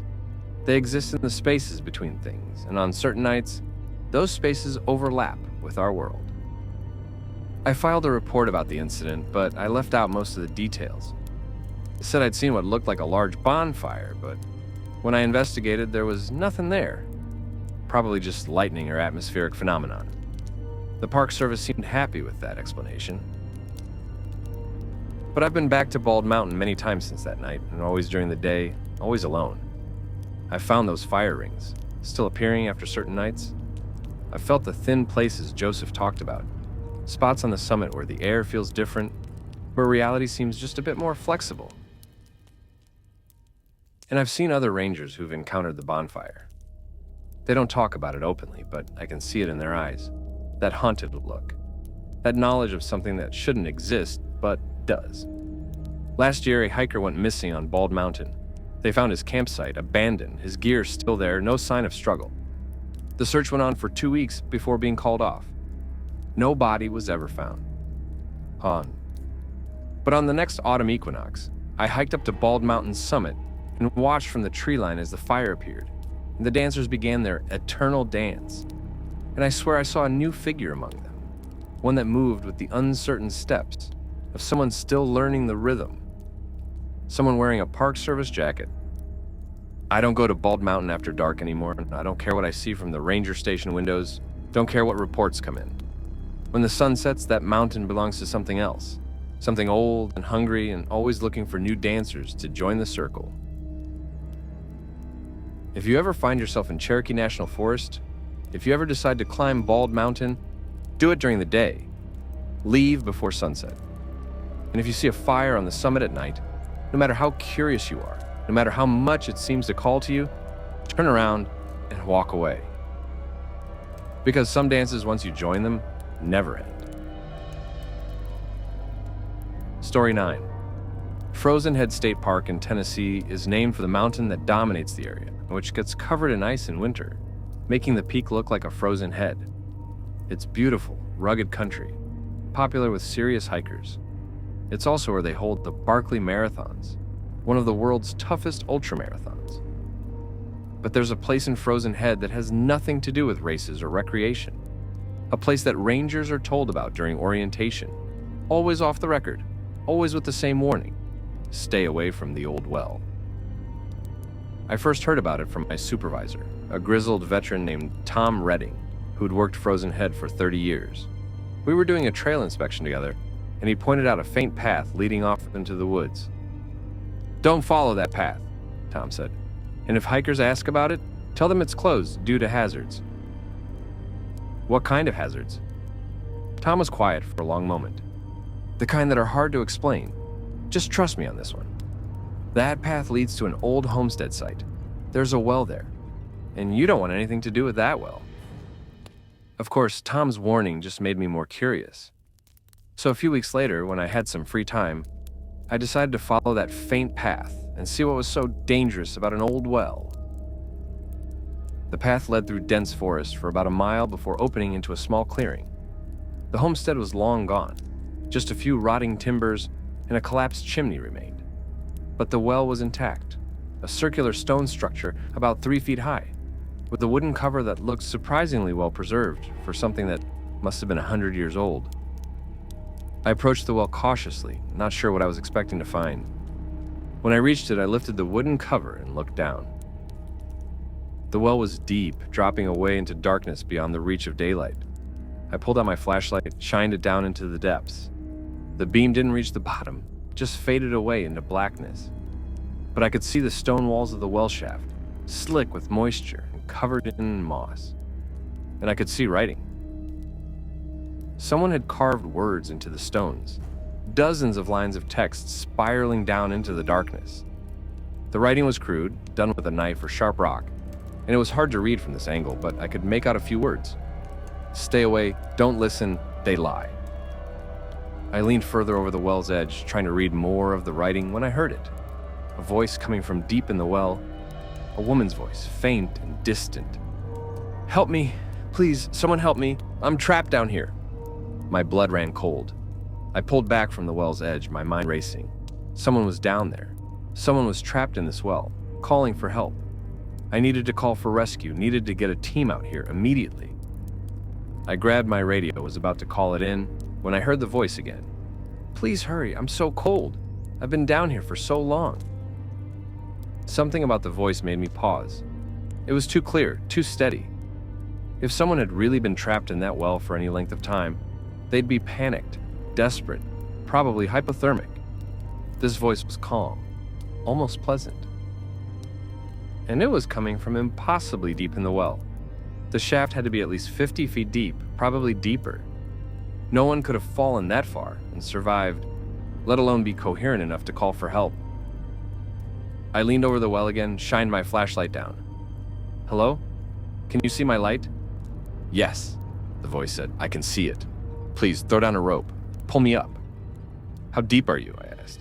There was a pause, and then, "Not deep, just a little ways down. I can almost reach the top. If you lean down, you can grab my hand."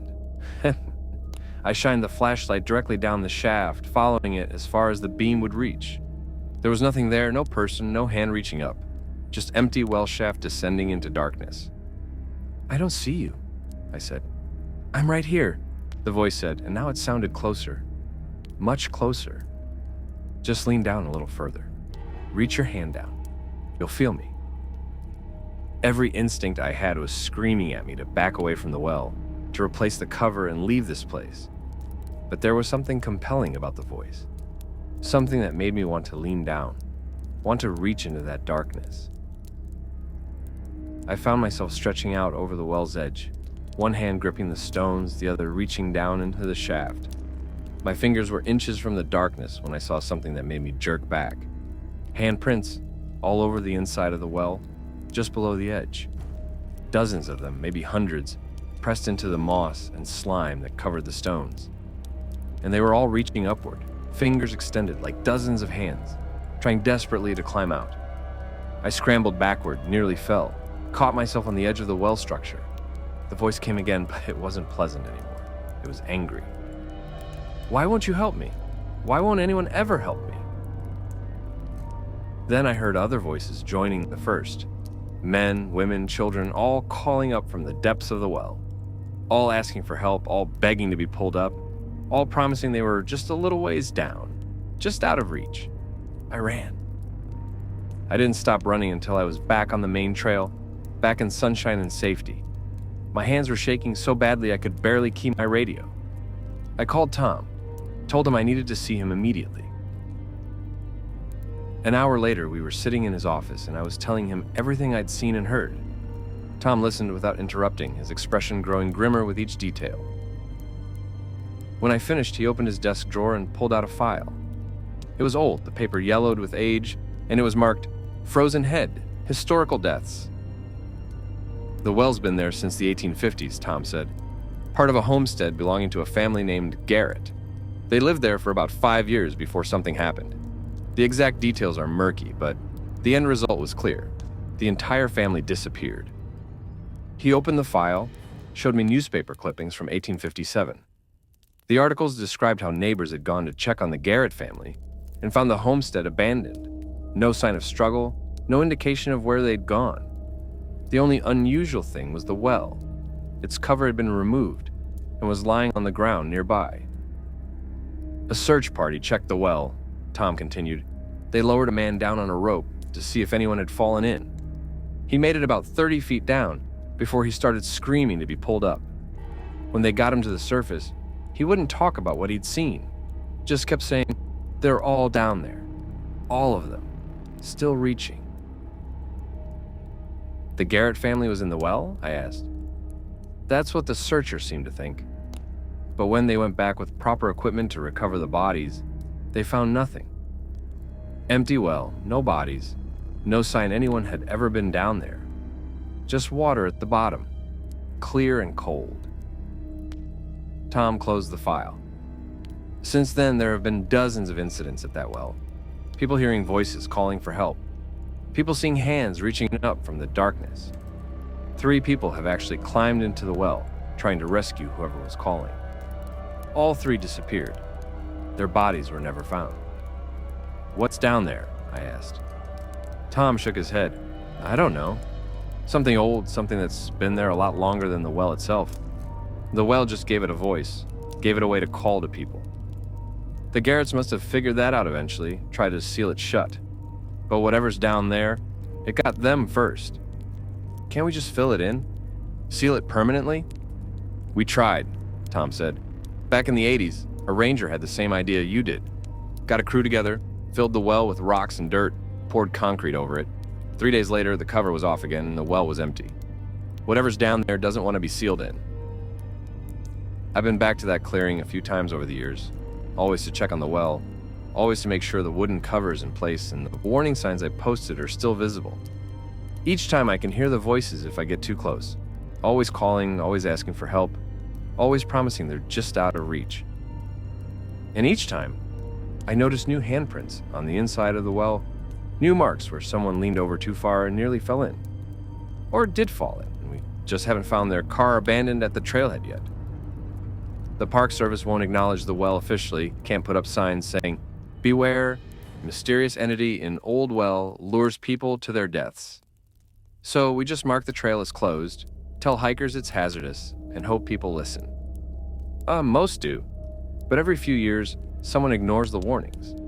And sometimes they don't come back.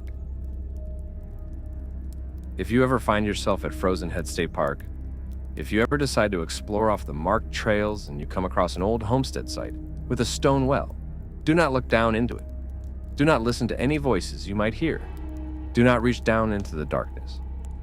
Because whatever's down there has been waiting for a very long time, and is very, very hungry. Story 10. I want to end with a story that's personal to me. Something that happened during my first year as a ranger in Tennessee. It's about Harpeth River State Park, specifically about an old iron bridge that crosses a particularly scenic stretch of the river. The bridge dates back to the 1890s, a beautiful piece of engineering that's popular with photographers and history buffs. During the day, it's one of the most picturesque spots in the park. At night, it's something else entirely. I learned about the bridge from a local woman named Ruth Ann Miller, who had lived near the park her entire 83 years. She cornered me at a community meeting about park management and pulled me aside with a warning. "You're new here, so you don't know about the bridge," she said, "but you need to learn quick. Don't cross that bridge after dark, and don't let anyone else cross it either." When I asked why, Ruth Ann told me a story that went back to 1952. There was a young couple, high school sweethearts, who had been dating for 2 years. The boy's name was Daniel Tucker. The girl's was Mary Lee Patterson. Everyone in the community expected them to get married after graduation, settle down, raise a family. But then Daniel got drafted to fight in Korea. He went off to war, promising Mary Lee he'd come back to her, promising they'd get married as soon as he returned. Mary Lee promised to wait, promised she'd be there when he came home. Daniel died in Korea in November of 1952, killed in action during a patrol. The notification came to his family just before Thanksgiving. They were devastated, but they didn't tell Mary Lee right away. They wanted to wait until after the holidays, didn't want to ruin her Thanksgiving and Christmas. But Mary Lee found out anyway. A letter Daniel had written to her weeks before he died arrived in late December. In it, he mentioned some of the boys in his unit who'd been killed, boys from nearby counties that Mary Lee knew. She started asking questions, started checking casualty lists. When she found Daniel's name, something broke inside her. On New Year's Eve, 1952, Mary Lee told her parents she was going to a party with friends. Instead, she drove to the iron bridge over Harpeth River. She parked her car at one end, walked to the middle of the bridge, and jumped. The river was running high from recent rains and the current was strong. They found her body 3 days later, caught in branches a mile downstream. At her funeral, Mary Lee's mother read a note they'd found in her daughter's car. It said simply, "I promised to wait for him. I'm going to keep that promise." That would have been the tragic end of the story, except for what started happening at the bridge. People began reporting seeing a young woman in a white dress standing in the middle of the bridge at night. She'd appear suddenly, always around midnight, always in the same spot where Mary Lee had jumped. And if anyone tried to approach her, she'd vanish. Ruth Ann herself had seen the woman once back in the 1960s. She'd been driving home late, crossed the bridge, and saw her standing there in the headlights. Ruth Ann stopped the car, got out to see if the woman needed help. But when she walked onto the bridge, the woman disappeared. "That's not the scary part, though," Ruth Ann told me. "The scary part is what happens if you're on the bridge when she appears." According to Ruth Ann, if you're walking or driving across the bridge and Mary Lee's ghost appears, you have to keep moving. You can't stop, can't try to talk to her, can't acknowledge her presence at all. Because if you do, if you stop on that bridge, she'll try to convince you to jump with her. And she's lonely, Ruth Ann explained, still waiting for Daniel, still convinced he's going to come back. And in her confused state, she thinks anyone on the bridge at midnight might be him. When she realizes they're not, she gets angry, desperate. And desperate ghosts are dangerous ghosts. I thanked Ruth Ann for the warning, filed it away with all the other local legends I'd heard since starting my job. I didn't really believe in ghosts, figured there was some rational explanation for the sightings. Probably just moonlight on mist, or people's imaginations running wild. Then I saw her myself. It was late October, about 3 months after my conversation with Ruth Ann. I'd been working late, doing paperwork at the ranger station. I left around 11:30, tired and ready to go home. The quickest route home was across the iron bridge. I was halfway across when my headlights caught her. A young woman in a white dress, standing in the exact center of the bridge. She was facing away from me, looking down at the water below. Her hair was long and dark, and even from a distance I could see she was soaking wet, water dripping from her dress and hair. I slammed on the brakes without thinking, my ranger training kicking in. Someone was in distress, someone needed help. I started to get out of my truck when I remembered Ruth Ann's warning. Don't stop on the bridge. I looked at the woman again, really looked at her. She was too still, not shivering despite being soaked in late October weather. And there was something wrong with the way she stood, like her feet weren't quite touching the bridge deck. As I watched, she slowly turned to face my truck. I couldn't see her features clearly in the headlights, but I could see her eyes. They were dark and empty, like looking into deep water.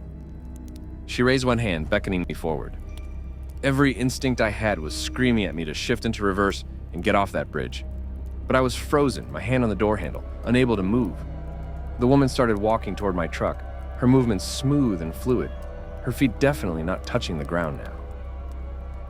She reached my driver's side window and looked in at me.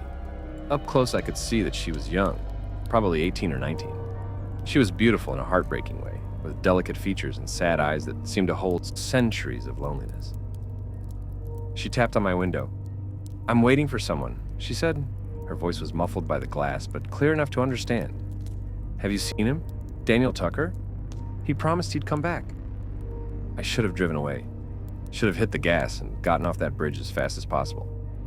But looking into those sad eyes, all I wanted to do was help her.